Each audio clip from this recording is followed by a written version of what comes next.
படத்துடைய கதை வந்து என்ன அப்படின்னு முதல்ல பார்க்கலாம். ஸோ நம்ம ஹீரோவும் அவருடைய அப்பாவும் வந்துட்டு ஒண்ணா ஒரே வீட்ல இருக்காங்க. ஸோ நம்ம ஹீரோவுக்கு வந்துட்டு அம்மா கிடையாது.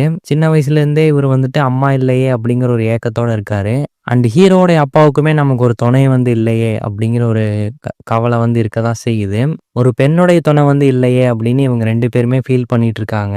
ஃபியூச்சர்ல ஹீரோவுக்கே ஒரு கல்யாணம் வந்து ஆனாலும், ஒரு பெண் துணை இல்லாத வீட்ல வந்துட்டு எப்படி எங்க பொண்ண வந்து கட்டி குடுக்குறது? அப்படின்னு நெறைய பேர் வந்துட்டு ஹீரோவ வந்து ரிஜெக்ட் பண்றாங்க.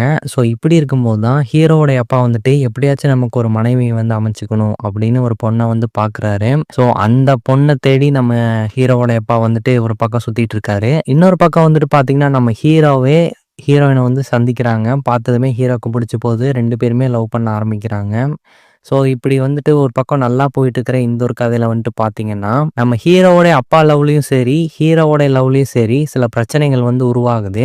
ஸோ இதெல்லாம் தாண்டி இவங்க 2 பேரும் எப்படி கல்யாணம் பண்ணிக்கிட்டாங்க, அண்ட் இவங்க 2 பேத்தோடய இந்த காதல் கதையில யார் வில்லனா வராங்க, இதெல்லாமே தான் இந்த மசாக்கா படத்தோடைய மீதி கதை அப்படின்னு சொல்லலாம். ஸோ